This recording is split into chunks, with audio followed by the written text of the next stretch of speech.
నమస్తే, welcome to Suman TV. నేను మీ విష్ణు. ప్రస్తుతంతో పాటు certified financial planner Pratyusha Reddy garu ఉన్నారు. వారితో మాట్లాడదాం. నమస్తే మేడం. నమస్తే అండి. మేడం, ఇప్పుడు మ్యూచువల్ ఫండ్ ఇన్వెస్ట్మెంట్స్లో లంసమ్ వర్సెస్ సిప్ ఉన్నాయి. అంటే లంసమ్ అంటే ఒకేసారి పెద్ద మొత్తం అమౌంట్ ఇన్వెస్ట్ చేయడం, సిప్ అంటే నెల నెల ఒక 500 రూపాయలు స్టార్ట్ చేయడం. మరి ఎటువంటి మైండ్ సెట్ ఉన్నవారికి ఎటువంటి ఆప్షన్ కరెక్ట్ అంటారు? ఈ లంసమ్ అండ్ సిప్ విషయానికి వస్తే అండి, ఇప్పుడు లంసమ్ తీసుకుంటే ఎవరికైతే మంత్లీ ఇన్కమ్ ఉండదో, అంటే ఇప్పుడు సాలరీడ్ ఎంప్లాయిడ్ కాకపోవచ్చు వాళ్ళు, మెయిన్గా మనకు సాలరీడ్ ఎంప్లాయిడ్కి మంత్లీ ఇన్కమ్ ఉంటుంది. సో వాళ్ళేంటి సిప్ ఆప్షన్ని యూజ్ చేసుకొని చిన్న అమౌంట్ నుంచి కూడా స్టార్ట్ చేసుకోవచ్చు వాళ్ళ ఇన్వెస్ట్మెంట్ అన్నది. అండ్ ఈ లంసమ్ విషయానికి వస్తే we can go for business people, self employed people ఉంటారు కదా, అలాంటి వాళ్ళకి మనం లంసమ్ ఆప్షన్ అన్నది ఇవ్వచ్చు. అండ్ ఈ లంసంలో ఇన్వెస్ట్మెంట్ అన్నది చేస్తే మంచిదా, సిప్లో ఇన్వెస్ట్మెంట్ చేస్తే మంచిదా అన్న ఆప్షన్కి వస్తే యాక్చువల్గా మనం క్యాల్కులేట్ చేసుకుంటే సిప్ అన్నది బెటర్ రిటర్న్స్ ఇస్తుంది ఎవరికైనా. రిటర్న్స్ పరంగా చూస్తే సిప్ బెటర్ రిటర్న్స్ ఇస్తుంది. ఎందుకంటే సిప్ అన్నది ఎప్పుడు కూడా మార్కెట్ అప్స్ అండ్ డౌన్స్లో మనం ఇన్వెస్ట్మెంట్ అన్నది చేస్తుంటాం. మార్కెట్ అప్ ఉన్నా డౌన్ ఉన్నా మన ఇన్వెస్ట్మెంట్ అన్నది జరుగుతుంది.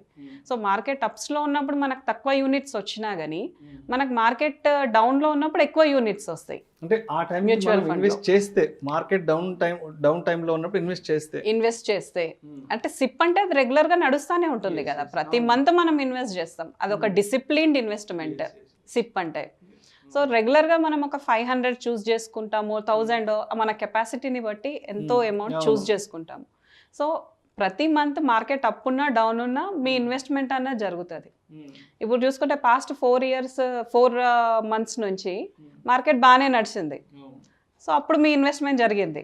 ఇప్పుడు మార్కెట్ డౌన్లో ఉంది, అప్పుడు మీ ఇన్వెస్ట్మెంట్ జరుగుతున్నది. సో ఏమైపోతుంది, ఓవరాల్గా మీ కాస్ట్ అనేది యావరేజ్ అవుతుంది. ఓవరాల్ ఇయర్ని కన్సిడర్ చేస్తే మీ కాస్ట్ అనేది యావరేజ్ అవుతుంది. మీ యూనిట్స్ అనేవి పెరుగుతాయి. ఇక్కడ మీకు ఎక్కువ యూనిట్స్ వచ్చే ఛాన్సెస్ ఉంటాయి ఇక్కడ. అదే లంసమ్ విషయానికి వస్తే, లంసమ్ అంటే ఇప్పుడు కొందరు ఏం చేస్తారు, బిజినెస్ పీపుల్ వాళ్ళ దగ్గర కొంచెం డబ్బులు అక్యూములేట్ అయిందనుకో, ఒక 50,000 వచ్చింది అనుకోండి, ఈ మంత్ నాకు ఒక 50,000 లాభం ఎక్స్ట్రా ఉంది, నా ఖర్చులన్నీ పోంగా అన్న థాట్ ఉన్న వాళ్ళు ఓకే నేను ఇన్వెస్ట్ చేస్తాను అనుకుంటాడు. వాడేంటి మార్కెట్ అప్లో ఉందా డౌన్లో ఉందా, డౌన్లోకి వచ్చినాక ఇన్వెస్ట్ చేస్తా అన్న థాట్లో ఉంటాడు ఎప్పుడు కూడా. కానీ ఎంత అప్లో ఉన్నా డౌన్లో ఉన్నప్పుడు ఇన్వెస్ట్ చేసినా వాళ్ళకి ఒకటేసారి కదా యూనిట్స్ వచ్చేవి, ఆ యూనిట్స్ మళ్ళీ పెరిగే ఛాన్సెస్ ఉండవు వాళ్ళకి.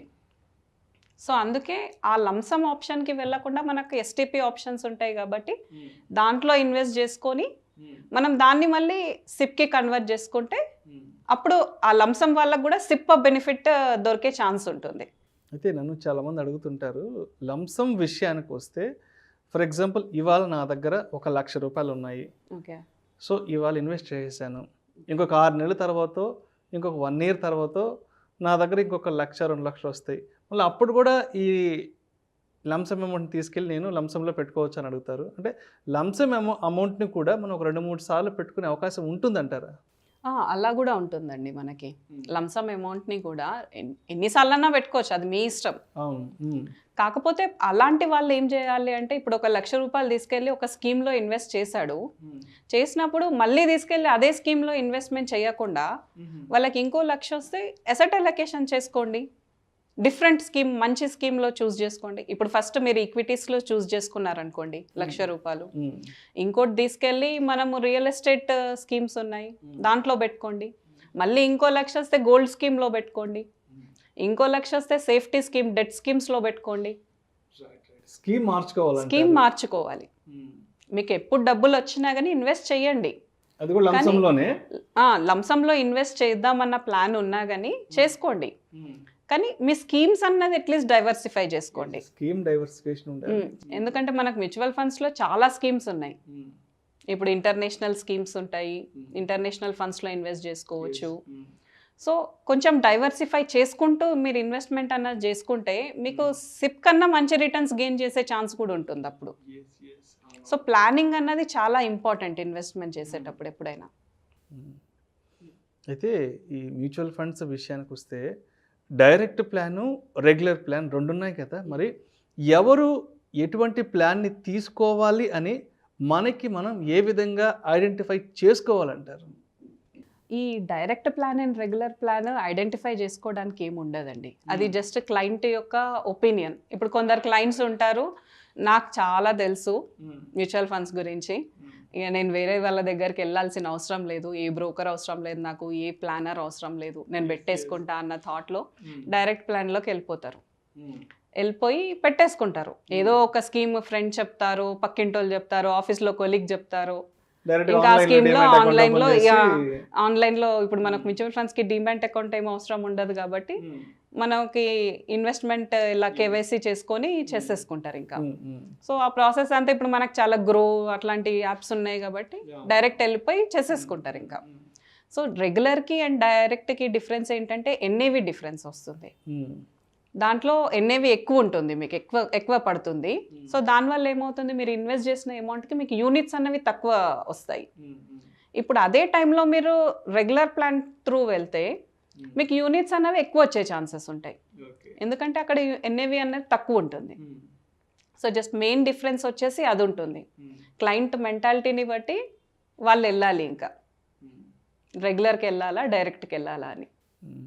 అయితే కొంతమంది చెప్తుంటారు, డైరెక్ట్ ప్లాన్ తీసుకుంటే ఎండ్ ఆఫ్ ది డే మనకి ఎటువంటి ఎక్స్పెన్సెస్ ఉండవు, ఎటువంటి కమిషన్స్ పే చేయాల్సిన అవసరం లేదు, అడ్వైజర్ దగ్గరికి వెళ్ళి రెగ్యులర్ ప్లాన్ తీసుకుంటే ఎండ్ ఆఫ్ ది డే అంటే మన 10 year కంప్లీట్ అయిపోయిన తర్వాత మెచ్యూరిటీ అయిపోయిన తర్వాత మన అమౌంట్లోంచి ఎంతో కొంత అమౌంట్ అనేది అడ్వైజర్కో బ్రోకర్కో వెళ్ళిపోతుంది, కమిషన్ పోతుంది అంటారు కదా.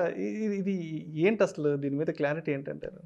ఇప్పుడు రెగ్యులర్ ప్లాన్లో కమిషన్ వెళ్తుంది, ఎక్స్పెన్సెస్ వెళ్తుంది అని అంటే మీకు యూనిట్స్ కూడా ఎక్కువ వస్తున్నాయి కదా. అక్కడ యూనిట్స్ కూడా ఎక్కువ వస్తున్నాయి, అది కూడా కన్సిడర్ చేయాలి కదా మనం.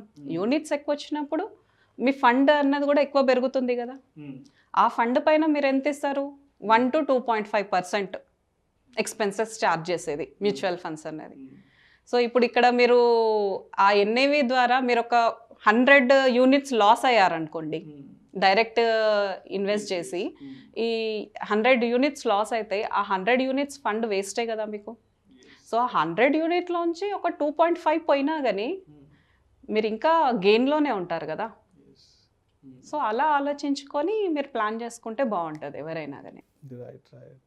అయితే మ్యూచువల్ ఫండ్స్ అనే కాదు, ఏ ఇన్వెస్ట్మెంట్ విషయంలో సరే ఒక ఫైనాన్షియల్ అడ్వైజర్ అవసరం కానీ ఇంపార్టెన్స్ కానీ ఎంతవరకు ఉంటుందంటారు, ఉండాలంటారు?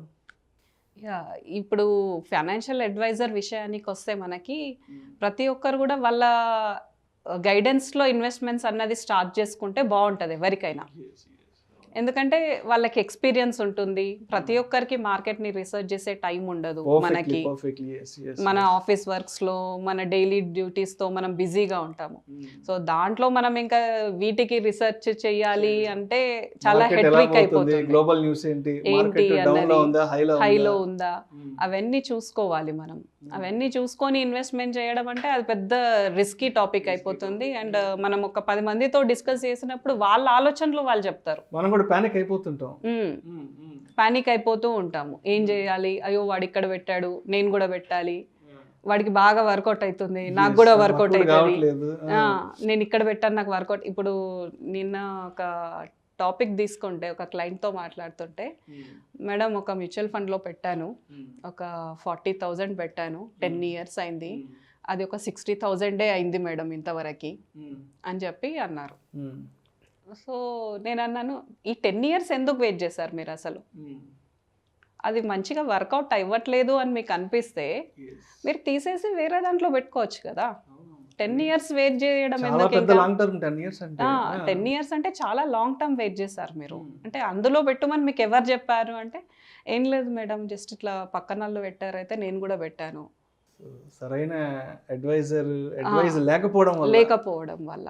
అదే ఇప్పుడు మనం ఏదైనా ప్లానర్ దగ్గరికి వెళ్తే వాళ్ళు ఆ 40,000ని ఒక మంచి స్కీమ్ లో ఇన్వెస్ట్మెంట్ చేసే ఆప్షన్ మనకి ఇస్తారు, మనకు ప్లాన్ చూపిస్తారు. దాంతో ఏమవుతుంది, మన రిటర్న్స్ అన్నవి మంచిగా ఉంటాయి మనకి.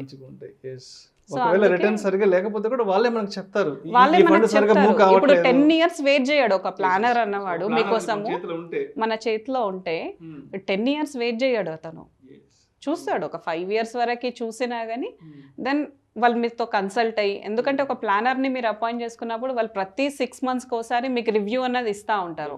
మన ఫండ్ ఎలా వర్క్ అవుతుంది ఏంటి అన్నది, మన ఇన్వెస్ట్మెంట్స్ ఎలా ఇంకా పెంచుకోవాలి తగ్గించుకోవాలి, మన రిటర్న్స్ ఎలా ఉన్నాయి అన్నీ మనతో డిస్కస్ చేస్తూ ఉంటారు. సో మన కమ్యూనికేషన్ నడుస్తుంటే మనకు కూడా మార్కెట్ గురించి నాలెడ్జ్ తెలుస్తూ ఉంటుంది ఫస్ట్ అయితే. అలా అందుకోసం ప్లానర్ అన్న వాళ్ళని అపాయింట్ చేసుకోవడం చాలా ఇంపార్టెంట్ ప్రతి ఒక్కరికి. అసలు ప్లానర్ చాలా కాస్ట్లీ అనుకుంటారు అందరూ, కానీ కొందరు ప్లానర్స్ అయితే ఫ్రీగా చేసే వాళ్ళు ఉంటారు, కొందరు ప్లానర్స్ తక్కువ కాస్ట్తో చేసే వాళ్ళు ఉంటారు. మ్యాక్సిమం మీకు 2-3,000 కన్నా ఎక్కువనైతే ఖర్చు అవ్వదు ఇయర్లీ. సో ఒక 3,000 మీరు ఇయర్లీ ఖర్చు పెట్టడం అన్నది వేస్ట్ అనుకోకుండా ఒక ప్లానర్ని అపాయింట్ చేసుకుంటే మీ ఫండ్ అన్నది మీకు మంచి రిటర్న్స్ అండ్ సెక్యూర్డ్గా ఉంటుంది. Right, thank you so much Pratyusha Reddy garu. ఈ మ్యూచువల్ ఫండ్స్లో డైరెక్ట్ ప్లాన్ అంటే ఏంటి, రెగ్యులర్ ప్లాన్ అంటే ఏంటి, అదేవిధంగా లంసమ్కి సిప్కి ఉన్న డిఫరెన్స్ ఏంటి, అంతేకాకుండా ఒక ఇన్వెస్ట్మెంట్స్ విషయంలో ఫైనాన్షియల్ అడ్వైజర్ యొక్క ఇంపార్టెన్స్ అనేది ఏ విధంగా ఉండాలి అనే అంశం గురించి ప్రేక్షకులకు మీ విశ్లేషణ ద్వారా చాలా క్రిస్టల్ క్లియర్గా ఎక్స్ప్లెయిన్ చేశారు. Thank you so much madam. Thank you.